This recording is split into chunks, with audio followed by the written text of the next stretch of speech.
Donc Heidi Haralairi est pneumologue, elle est professeure à la faculté de médecine de Tunis, elle est chef de service de pneumologie à l'hôpital de Naples et elle va nous parler de l'état actuel de l'hypothèse de l'hygiène dans l'asthme. Merci Madame la Présidente. Je remercie nos amis libanais pour leur invitation.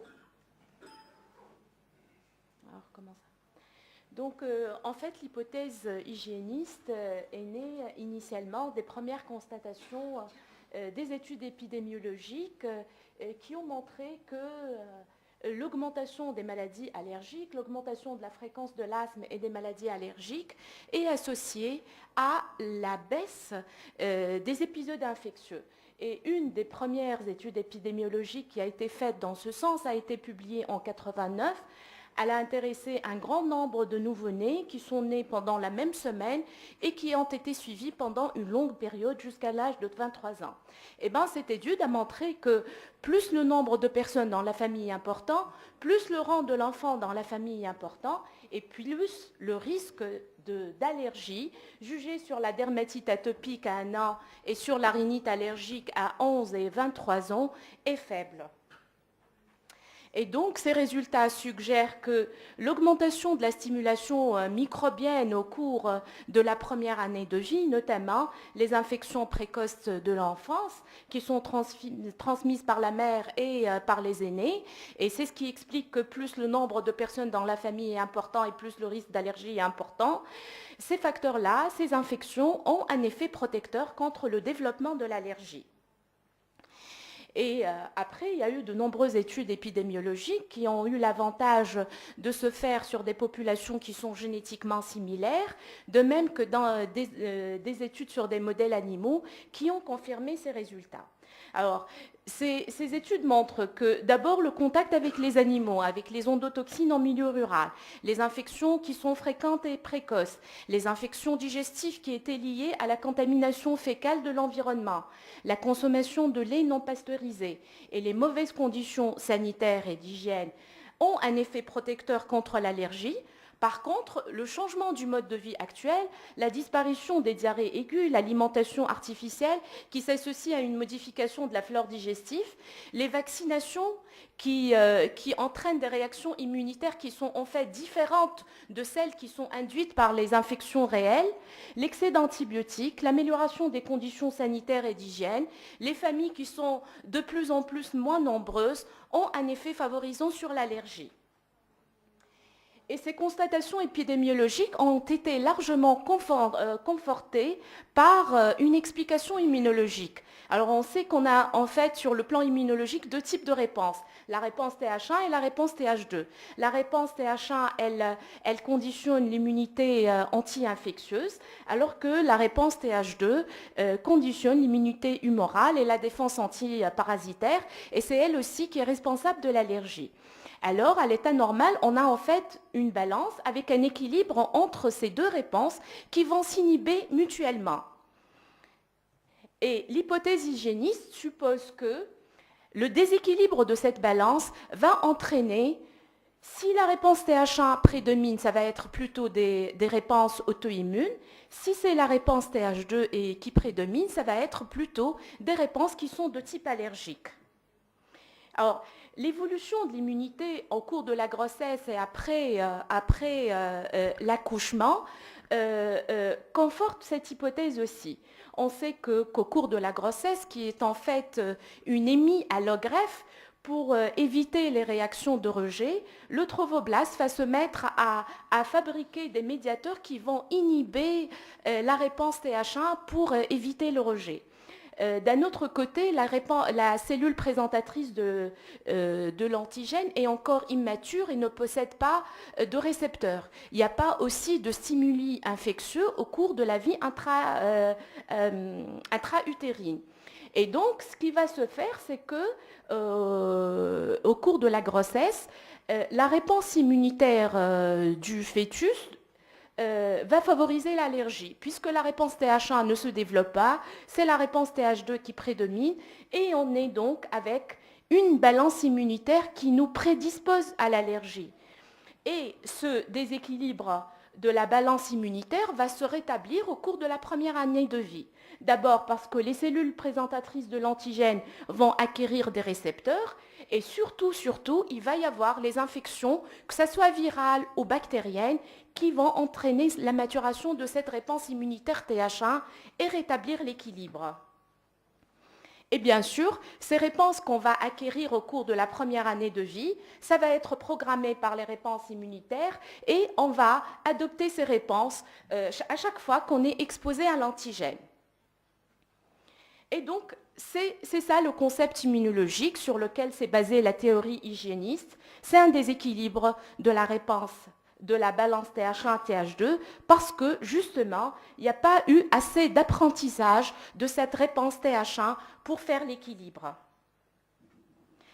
Et donc, comme on le voit, c'est une théorie qui est très simple, qui est très cohérente, et elle nous explique cette augmentation spectaculaire à laquelle on est en train d'assister des maladies allergiques. Elle est vérifiée par des études épidémiologiques qui sont très sérieuses, et elle a une base immunologique qui est très simple et qu'on peut adopter son problème. Cependant, par la suite, il y a plusieurs données qui sont venues contredire cette théorie. D'abord, on a montré que dans l'asthme, notamment sévère, la réponse TH1 n'est pas du tout inhibée et que peut-être cette réponse TH1, c'est elle qui est responsable de la sévérité de l'asthme.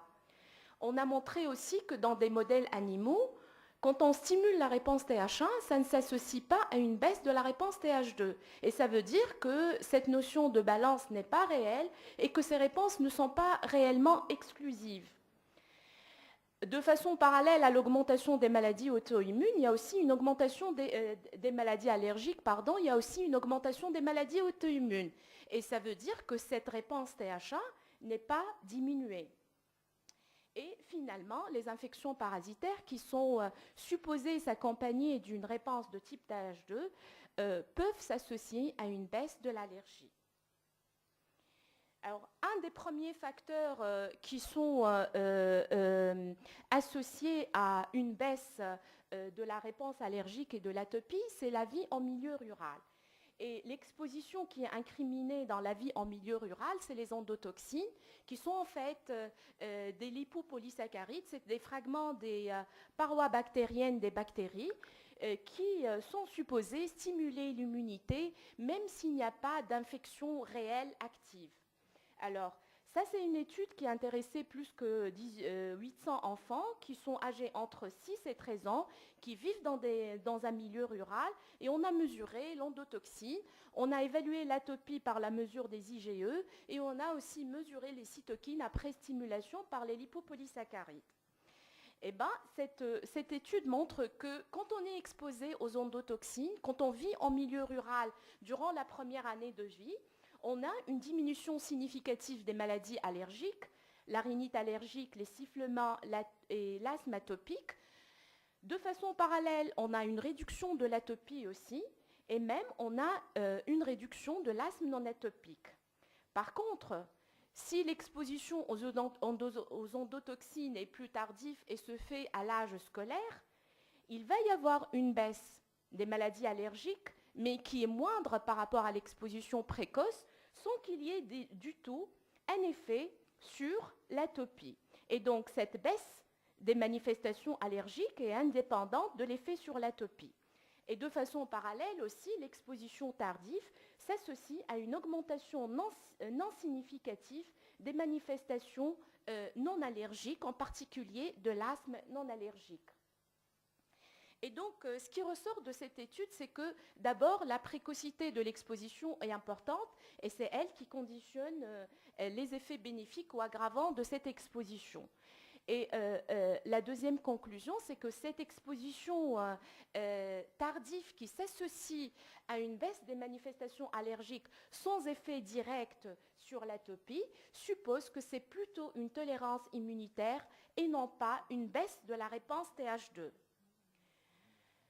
Alors, ce qui conforte encore plus cette théorie de tolérance immunitaire, c'est que le taux de cytokine pro-inflammatoire est inversement corrélé au taux d'endotoxine. Donc, même la réponse de défense anti-infectieuse est réduite et donc ça contredit l'hypothèse de balance TH1, TH2.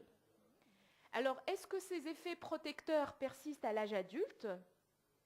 Là, c'est une étude aussi qui a intéressé plus que 2000 adultes et qui montre que chez les sujets qui sont en contact avec les animaux, à l'âge adulte, il va y avoir une réduction des manifestations atopiques, mais de façon parallèle, il va y avoir une augmentation des manifestations non atopiques avec une relation dose-effet. Et là, vous remarquez qu'on a une diminution de l'asthme atopique sans qu'il y ait une action sur l'atopie elle-même. Et ça rejoint les données qu'on a vues avec l'exposition tardive de l'enfant à l'âge scolaire. Et cette action sur les manifestations atopiques est variable selon le type de l'animal, et c'est les porcs qui s'accompagnent de l'effet protecteur de l'asthme atopique et de l'effet aggravant de l'asthme non atopique le plus important, et le nombre d'animaux est important aussi, et on a les meilleurs effets, ou les effets plutôt les plus importants, quand le nombre d'animaux dépasse 2. Et donc, ce qui ressort de ces résultats, c'est que les effets protecteurs, en fait, persistent, même si on est exposé au-delà de la première année de vie. Et donc, ça contredit le fait que ces infections vont agir en modulant uniquement l'immunité innée. Là aussi, comme on l'a vu avec le grand enfant, les effets protecteurs ne sont pas liés à un déséquilibre de la balance, il s'agit plutôt d'une tolérance immunitaire. Et le fait que les manifestations non atopiques vont augmenter suppose qu'il y a d'autres phénomènes qui interviennent, notamment une inflammation à polynucléaire neutrophile. Alors, ce qui est intéressant aussi dans cette étude, où on a évalué toutes les expositions et non pas uniquement les endotoxines, c'est qu'il y a d'autres facteurs qui interviennent en milieu rural. C'est beaucoup plus compliqué qu'une exposition aux endotoxines. Il y a les spores fungiques qui interviennent, il y a même les gaz irritants, notamment l'ammoniac. Et là, vous voyez que les spores fongiques ont des effets protecteurs contre les manifestations atopiques et des effets aggravants pour les manifestations non atopiques qui dépassent ceux des endotoxines. Or, ça c'est une autre étude aussi chez l'adulte qui a l'avantage de tenir compte de l'exposition durant l'enfance. Et là, vous voyez une relation dose-effet entre la baisse des manifestations atopiques et l'augmentation des manifestations non atopiques. Et ça souligne le fait qu'à une certaine dose, c'est vrai que ces endotoxines ont un effet protecteur, mais ça va aggraver aussi les manifestations respiratoires chroniques par probablement une inflammation à neutrophile.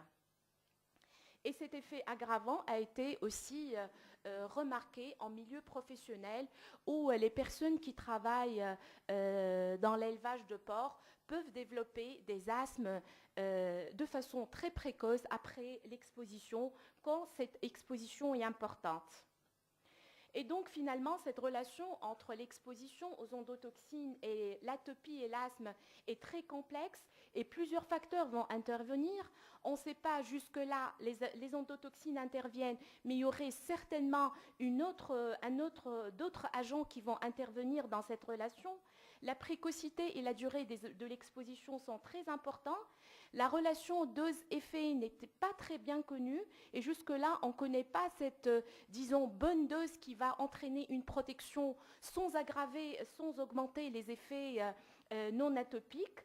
Il y a les facteurs environnementaux qui vont intervenir et qui vont moduler l'effet des endotoxines, notamment les polluants atmosphériques, les particules fungiques, les fragments d'ADN bactériens. Il y a bien sûr, comme pour toutes les manifestations atopiques, l'intervention des facteurs environnementaux qui vont moduler de façon importante ces manifestations. Alors, aussi, dans les premiers contacts microbiens, le rôle de la flore intestinale a été largement incriminé. Et c'est la source de stimulation microbienne la plus large et la plus précoce.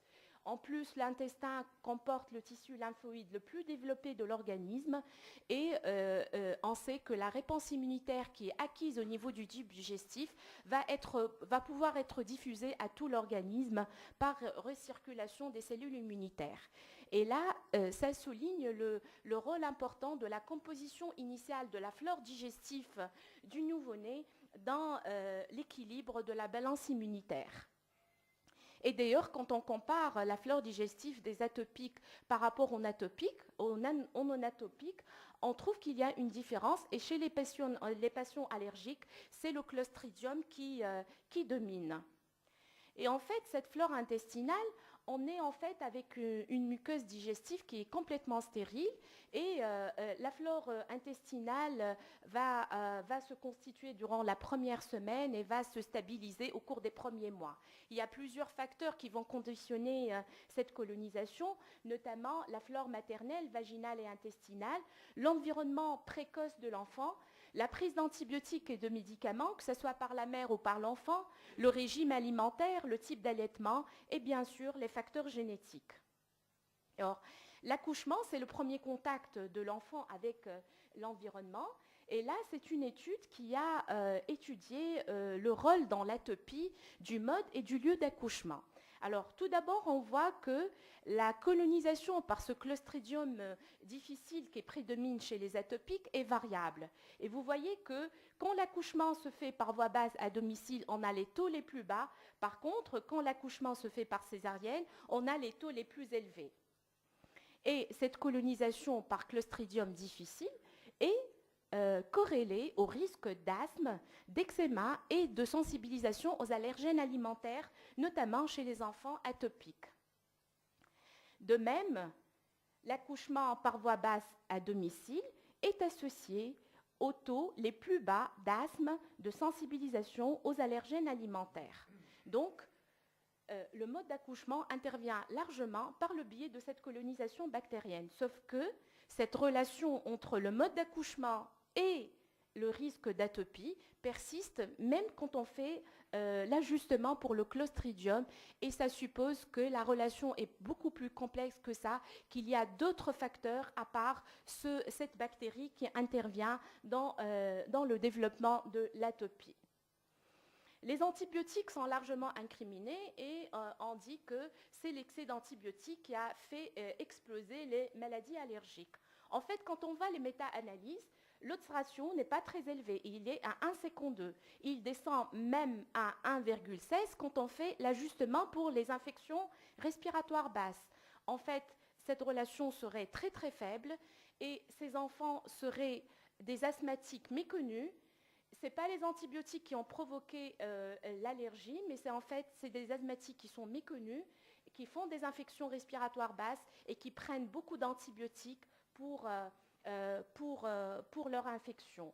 Et ce qui favorise aussi le rôle faible de ces antibiotiques, c'est le retour rapide à la normale de la flore digestive juste après l'arrêt de l'antibiothérapie. Alors, partant de cette hypothèse du rôle de la flore intestinale dans la réduction de l'allergie, on a essayé les probiotiques. Eh bien, les probiotiques s'accompagnent, c'est vrai, d'une baisse d'une réponse de type TH1. Ça réduit la dermatite atopique, mais les effets sur l'asthme et la rhinite ne sont pas certains. Il y a même des études qui montrent des effets aggravants. Il y a plusieurs incertitudes qui persistent quant au type de bactéries qu'on doit utiliser, les doses, l'âge d'administration et les populations cibles.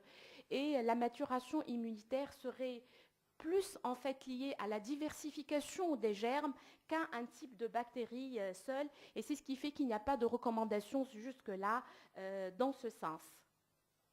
Alors, les infections respiratoires hautes et les infections virales ont été les premières à être incriminées dans les réductions de l'allergie. C'est vrai, et les études montrent que quand on fait beaucoup de rhinite, on a un risque d'asthme qui est réduit et un risque d'atopie avec une relation dose-effet, de même que pour les infections à herpès.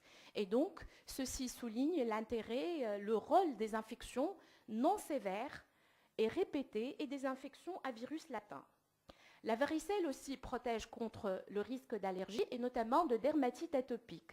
Elle permet de réduire ce risque et de réduire la sévérité de la dermatite atopique. Et cette protection persiste même si l'enfant fait sa varicelle au-delà de l'âge d'1 an, et donc ça n'agit pas vraiment sur la modulation de la réponse innée.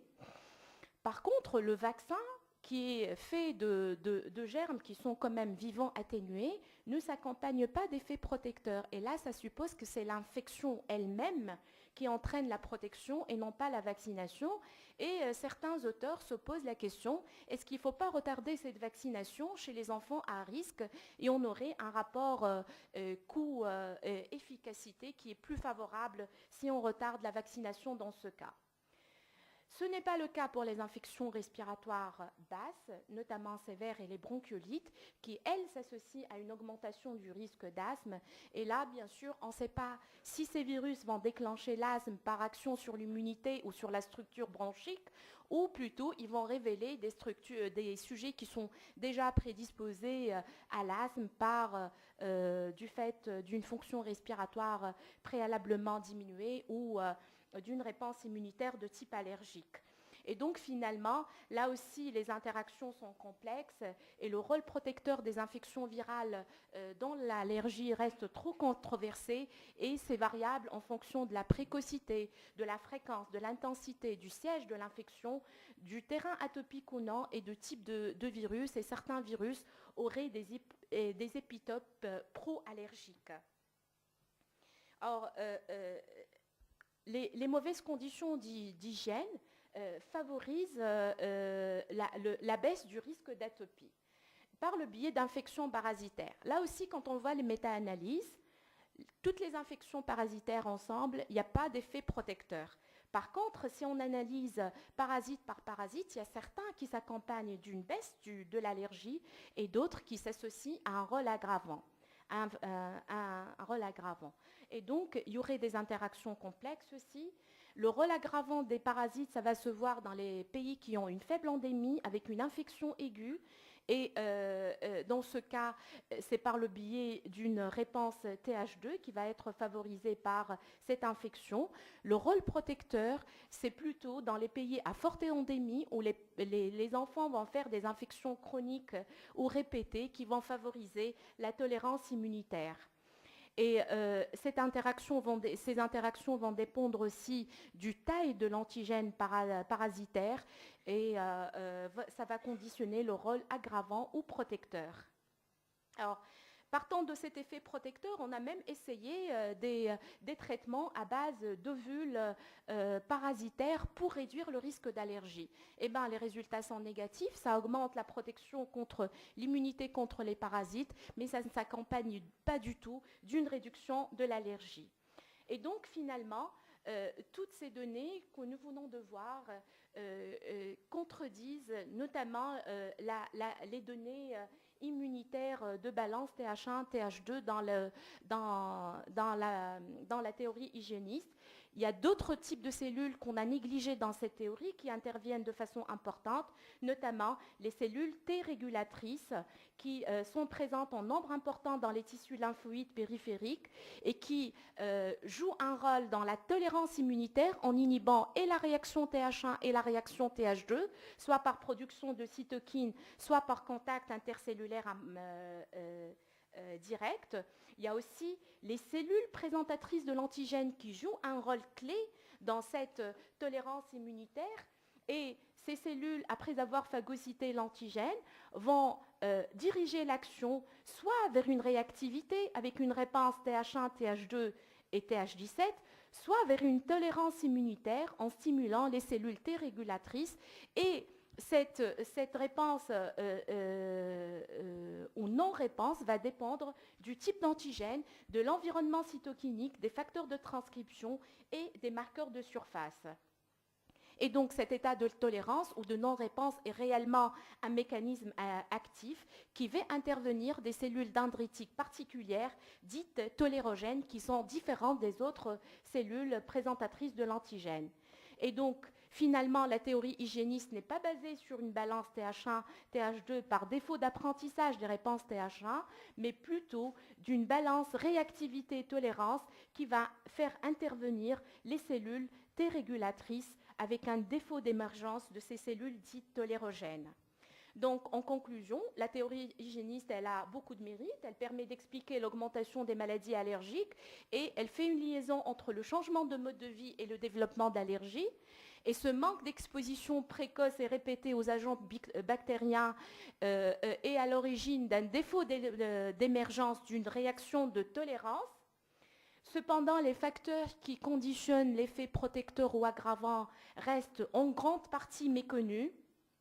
Et c'est pour cette raison que les mesures préventives jusque-là restent plus théoriques que pratiques et que tous les essais d'imitation de cet environnement rural naturel ont échoué, que ce soit les probiotiques ou le traitement parasitaire, et que peut-être dans l'avenir, les perspectives d'avenir, ça va être la modulation de la cellule présentatrice de l'antigène par l'induction d'une tolérance. Et je vous remercie.